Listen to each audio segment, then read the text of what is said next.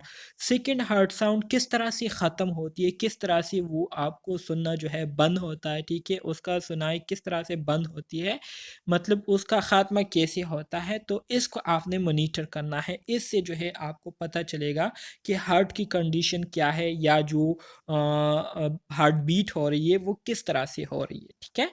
Listen for any abnormal heart sound और मर्मल। तो आप ये सब कुछ किस लिए करते हैं, आप ये सब कुछ इसलिए करते हैं ताकि अगर हार्ट साउंड में किसी किस्म की एबनॉर्मेलिटी हो तो उस एबनॉर्मेलिटी को आप लोग क्या कर ले, फाइंड आउट कर ले। तो इस मकसद के लिए आप लोग ये पूरा प्रोसेस करते हैं। सर मरमर साउंड कैसी होती हैं? मरमर साउंड ये मैंने एक वीडियो देखी थी, उसमें हर तरह के साउंड ये मैंने सुने थे। तो अगर वो मुझे मिली तो मैं आप स्टूडेंट्स के साथ लिंक के थ्रू वो शेयर कर दूंगा, ठीक है। ठीक है sir, thank you. Okay, welcome. अब आ जाते हैं एब्डोमेन की तरफ। देखिए अब एब्डोमेन की बात हो रही है, ठीक है। अगर आपको याद हो तो मैंने स्टार्ट में ही आपको जो हमारे साथ कार्डिनल टेक्निक से असेसमेंट के लिए वो मैंने आपको बताए थे कि जनरली जब हम क्या करते हैं, असेसमेंट करते हैं, तो सबसे पहला काम हमारा क्या होता है, इंस्पेक्शन होता है। दूसरा काम हमने क्या करना होता है, पल्पेशन करनी होती है। तीसरा काम परकजन और लास्ट में हमने एस्कल्टेशन करनी होती है। लेकिन एब्डोमिनल के हवाले से मैंने आपको ये बताया था कि जब आप एब्डोमिन की एग्जामिनेशन करते हैं, असेसमेंट करते हैं, तो इसमें फिर आपके पास ये तरतीब थोड़ी सी चेंज हो जाती है। सबसे पहले आप क्या करते हैं, इंस्पेक्शन करते हैं। इंस्पेक्शन करने के बाद दूसरा काम आपने पल्पेशन नहीं करना होता बल्कि एस्कल्टेशन करना होता है, और इसकी वजह भी मैंने आपको बताई थी अगर आपको याद हो। तीसरा काम आपने जो है परकजन करना होता है, ठीक है, क्योंकि परकजन को करने का भी मकसद साउंड को सुनना होता है, ठीक है, और वो चाहे एबनॉर्मल हो या नॉर्मल हो, इसको हमने मालूम करना होता है। और लास्ट में फिर आपके पास ज़ाहिरी बात है पल्पेशन आ जाती है, चाहे वो लाइट हो या डीप हो। लेकिन पहले आपने लाइट पल्पेशन करनी होती है, फिर डीप पल्पेशन करनी होती है, ठीक है। इसी तरह से assess the liver and spleen by percussion and then palpation. इसी तरह से जब आप लिवर और स्प्लीन के असेसमेंट करते हैं तो उसमें भी सबसे पहले आपने परकजन करनी होती है, उसके बाद आपने पल्पेशन करनी होती है, ठीक है। तो ये ऑर्डर जो है आप लोगों को याद होना चाहिए। इससे 2 एमसीक्यूज लाजमी तौर पर आपके एग्जाम में आएंगे। आपको कहेंगे कि जो जर्नल कार्डिनल टेक्निक से असेसमेंट की, ठीक है, तो वो कौन से हैं, तो फिर आपने वही पहला ऑर्डर जो मैंने आपको बताया था वही आपने टिक करना है। या अगर आपको कहें कि एब्डोमिनल असेसमेंट के दौरान हमारे साथ 4 कार्डिनल साइन ऑर्डर क्या होगी, सीक्वेंस क्या होगी, तो यही सीक्वेंस है कि पहले इंस्पेक्शन, फिर एस्कल्टेशन, फिर परकजन और लाइटली पल्पेट, फिर डीपली पल्पेट, ठीक है, ये आपने याद रखना है। Try to feel the kidneys and palpate the aorta, ठीक है, and its pulsation, सही है। If you suspect kidney infection, percuss posteriorly over the costovertebral angle, ठीक है, costovertebral angle पर फिर आपने क्या करना होता है, उसको आपने परकस करना होगा। ये सारी चीज़ें जो है सिंपल बातें हैं, इसमें कोई ऐसी मुश्किल बात नहीं है जिससे आप लोग जो है परेशान हो जाए या कन्फ्यूजन का शिकार हो जाए। सिंपल आपको बताया जा रहा है कि ये काम अगर आप करते हैं तो ऐसे तरीके से करेंगे। तो ये सारी चीज़ें डायग्राम्स के ज़रिए भी इंशाल्लाह मैं आपको दिखा दूंगा, ठीक है, तो फिर आप इसको मज़ीद आसानी से समझ जाएंगे। मस्कुलोस्केलेटल सिस्टम, अब बात हो रही है मसल और स्केलेटल सिस्टम की कि मसल और स्केलेटल सिस्टम की असेसमेंट आप लोगों ने कैसी करनी है। मस्कुलोस्केलेटल सिस्टम से मुराद ये है कि ये हमारे साथ वो सिस्टम होता है जो कि मसल्स, जो कि कार्टिलेज, जो कि बोन्स के और जॉइंट्स के मिलाप से मिलकर बनता है। तो इस पूरे सिस्टम को हम क्या कहते हैं? मस्कुलोस्केलेटल सिस्टम कहते हैं। मतलब वो सिस्टम जो कि मसल्स और स्केलेटन के मिलाप से मिलकर बनता है। तो मसल और स्केलेटन में आपके पास क्या होते हैं? मसल्स हो गए, बोन्स हो गए, जॉइंट्स हो गए, कार्टिलेज हो गए। ये 4 चीज़ें आपके पास मस्कुलोस्केलेटल सिस्टम में आती है, ठीक है? तो ये आपने याद रखना है। सो नोट एनी डिफॉर्मिटीज और इनलार्ज जॉइंट, ठीक है? आपने इस सिस्टम की जब असेसमेंट कर रहे होते हैं तो आपने देखना है कि किसी किस्म की जॉइंट इन्फ्लेमेशन तो नहीं हुई है या उसमें किसी किस्म की एबनॉर्मल इनलार्जमेंट तो नहीं आई है। इफ़ इंडिकेटेड, अगर आपको नज़र आ जाए, ठीक है, तो आपने जॉइंट को पल्पेट करना है। फिर इसी तरह से उसकी रेंज ऑफ मोशन को आपने चेक करनी है कि कितनी हद तक जो है आप इस बॉडी पार्ट को जो है मूव कर सकते हैं, इसकी मूवमेंट कर सकते हैं। इसके साथ साथ परफॉर्म एनी नेसेसरी मैन्यूवर, और किसी किस्म की अगर कोई टेक्निक करने की ज़रूरत पड़े तो वो आपने क्या करनी होती है, इस टाइम करनी होती है, ताकि आप प्रॉपर तरीके से क्या कर सके, असेसमेंट कर सके, डेटा जो है वो कलेक्ट कर सके। नर्वस सिस्टम की अब बात हो रही है। नर्वस सिस्टम मतलब ये वो सिस्टम होता है जो कि न्यूरॉन्स पर मुश्तमिल होता है, ठीक है? तो उसको हम नर्वस सिस्टम कहते हैं। नर्वस सिस्टम में आपके पास जो 2 मेजर चीज़ें हैं वो कौन कौन सी है? एक आपके पास ब्रेन आता है और दूसरा आपके पास स्पाइनल कॉर्ड आता है, ठीक है? स्पाइनल कॉर्ड से फिर हमारे साथ मज़ीद जो है इसकी सब डिवीज़न हुई है, ठीक है? तो ये सारी चीज़ें आपके नर्वस सिस्टम में आती हैं। तो इसके लिए हम क्या करते हैं? Assess lower extremity muscle bulk, tone and strength. Lower extremity जो है हमने क्या करनी होती है? देखनी होती है। मतलब लोअर एक्सट्रीमिटी से क्या मुराद है? लोअर एक्सट्रीमिटी से मतलब आपके जो हाथ पैर हो गए, ठीक है? इसको आपने देखना होता है। आल्सो सेंसेशन एंड रिफ्लेक्सेस, इसी तरह से आपने बॉडी के मुख्तलिफ पार्ट्स को क्या करना है? पिंच करना है। पिंच करना है या टच करना है और देखना है कि पेशेंट को ये महसूस हो रहा है या नहीं, किस हद तक, कितनी शिद्दत के साथ इनको ये चीज़ें फ़ील हो रही है, महसूस हो रही है।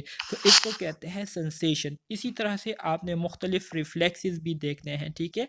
कि अगर पेशेंट किसी गर्म चीज़, किसी गर्म सरफेस को पकड़ता है तो पकड़ने के बाद वो फ़ौरन से अपने हाथ को हटाता है या नहीं, उनको ये चीज़ महसूस होती है या नहीं, ठीक है? तो इस तरह के रिफ्लेक्सेस होते हैं। ऑब्जर्व एनी एबनॉर्मल मूवमेंट, ठीक है? इसी तरह से किसी भी किस्म की एबनॉर्मल मूवमेंट हो तो उसको ज़ाहिरी बात है आपने ऑब्ज़र्व करना होता है। इसमें आपने जो काम करने होते हैं, इसमें सबसे पहले आपने मेंटल स्टेटस को देखना है। पेशेंट की जो मेंटल स्टेटस है उसको आपने चेक करनी होती है। क्रेनियल नर्व्स आपके पास टोटल कितने हैं? टोटल आपके पास 12 के क्रेनियल नर्व्स है, ठीक है? तो उसको आपने देखना होता है। इसी तरह से आपके पास मोटर नर्व आ जाते हैं। मोटर नर्व ये वो नर्व्स होते हैं जो कि क्या करते हैं, जो कि आपके ब्रेन से मैसेजेस को लेकर, आपके स्पाइनल कॉर्ड से इंफॉर्मेशन को लेकर आपके मसल्स तक पहुंचाती है और फिर आपके मसल्स उस ऑर्डर्स के मुताबिक मूवमेंट करती है। तो इसको मोटर नर्व कहते हैं।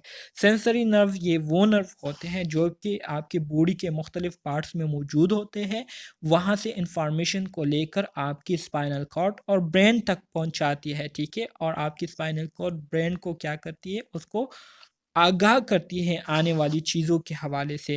तो इसको हम सेंसरी नर्व कहते हैं, ठीक है? सेंसरी नर्व में आपके पास जो मेजर सेंसरी नर्व है, आपकी जो 5 सेंसेस है, जिसमें आपकी आइज़, आपकी नोज़ जो कि स्मेल को सेंस कराती है, आपकी जो टेस्ट है, ठीक है? मुख्तलिफ़ किस्म के टेस्ट, टच हो गई, ठीक है? आपकी हियरिंग, ये 5 सेंसेस जो है आपके सेंसरी नर्व में मेजरली क्या होते हैं? इंक्लूडेड है। लास्ट में आपके पास आता है डॉक्यूमेंटेशन। डॉक्यूमेंटेशन में आपने क्या करना होता है? ये सारी चीज़ें आपने डॉक्यूमेंट करनी होती है। Pleasant overweight middle age women who is animated and somewhat tense, height उनकी 157 सेंटीमीटर है, weight 63 kg, BMI 26, body mass index को कहते हैं, blood pressure 150/90, heart rate 86 and regular respiratory rate 16, afebrile है। एफेब्राइल का क्या मतलब है? जिसको फीवर नहीं होता। हाँ बिल्कुल।